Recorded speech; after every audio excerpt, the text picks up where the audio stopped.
Halo, nama saya Tiara. Hari ini pertama sekolah. Aku sangat senang dan gugup. Nih, temenin aku yuk. Mungkin ada pelajaran seru hari ini. Tiara melangkah masuk ke kelas barunya, melihat wajah-wajah asing di sekelilingnya. Suara kecil percakapan terdengar, membuat rasa gugupnya bercampur dengan... Oke anak-anak, hari ini kita akan belajar mengenal legenda Sangkuriang. Mohon disimak dengan baik, ya. Oke anak-anak, tolong diingat ya tokoh dan ceritanya. Nanti di akhir, ibu tanya loh. Di awal zaman, ada cerita yang sangat terkenal dari daerah Jawa Barat yaitu legenda Sangkuriang dan inilah tokoh-tokohnya. Di kayangan yang suci dan megah, para dewa hidup dalam kemuliaan abadi, belum menyadari bahwa satu pelanggaran kecil akan menjatuhkan mereka ke dalam kutukan tak terelakkan. Di balik kemegahan kayangan, dua entitas surgawi melanggar kodrat ilahi, sebuah keputusan terlarang yang perlahan mengundang murka para dewa dan kehancuran takdir mereka. Murka para dewa pun turun tanpa ampun, menjatuhkan kutukan keji yang mencabut kemuliaan surgawi, dan memaksa mereka menjalani keabadian dalam kehinaan di dunia fana. Kemudian mereka pun dijatuhkan ke bumi. Mereka menjalani kutukan dalam wujud hewan. Sang dewa menjadi anjing yang bernama Tumang, dan Dewi menjadi celeng yang bernama Wang Yungyang. Di tengah hutan Galuh, sang raja berburu dengan wibawa dan kekuasaan, tanpa menyadari bahwa satu peristiwa kecil akan mengubah garis takdir kerajaan dan dunia selamanya. Waduh, kayaknya saya tersesat nih. Malah tidak dapat lagi buruannya. Istirahat dululah. Nanti baru lanjut lagi. Tanpa disadari Wayungyang meminum air seni Prabu yang ada di batok kelapa. Sebuah peristiwa sepele terjadi di rimba Galuh, menjadi awal kelahiran takdir besar yang kelak mengubah garis kehidupan manusia dan para dewa. Saat tersesat di hutan Galuh, sang raja menemukan seorang bayi wanita, dan ia berkata, Waduh, bayi siapa ini, kasihan sekali. Aku bawa dah ke istana. Bayi itu adalah bayi dari Wayungyang. Setelah meminum air itu ia secara ajaib bisa hamil, lalu melahirkan bayi itu. Setelah bayi itu dibawa ke istana dan diasuh Prabu, ia tumbuh menjadi gadis yang sangat cantik. Banyak sekali yang ingin melamarnya, sampai terjadi perperangan.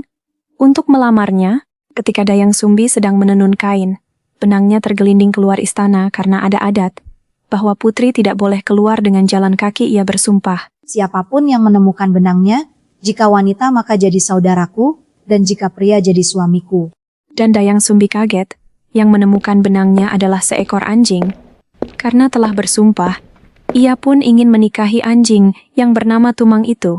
Terikat oleh sumpahnya sendiri, Dayang Sumbi terpaksa menepati janji. Namun murka sang raja pun meledak, mengusir putrinya, dan mengubah kehormatan menjadi aib abadi, dan mereka hidup di hutan berdua. Di bawah cahaya bulan purnama, kutukan Tumang mereda sesaat, wujud dewa kembali hadir. Dan dari rahasia malam itu lahirlah Sangkuriang. Sangkuriang tumbuh menjadi anak yang ceria. Suatu hari Dayang Sumbi menginginkan makan hati rusa. Sangkuriang dan Tumang menjelajah hutan bersama, dan mereka tampak akrab. Ketika berburu, Sangkuriang melihat babi. Karena dia tidak dapat rusa, ia memburu babi itu, lalu Tumang membela babi itu. Lalu Sangkuriang berkata, Dasar anjing nakal, kenapa kau membelanya? Oke, akan kupanah kau sebagai gantinya. Ketika asik makan, Sangkuriang ditanya ibunya, Di mana Tumang, Sangkuriang? Ajak makan sini. Maaf, ibu, tadi aku berburu tidak dapat hati rusa. Dan tadi yang ibu makan adalah hati Tumang. Ibu, Dasar anak tidak tahu terima kasih kamu. Tumang sudah merawatmu sejak kecil, pergi kau dari rumah sekarang. dalam pelarian penuh luka dan ketakutan, mendaki gunung dan lembah, Sangkuriang jatuh dan kepalanya terbentur batu, hingga membuatnya pingsan dan lupa ingatan. Seorang pertapa menemukan tubuh kecil itu di ambang hidup.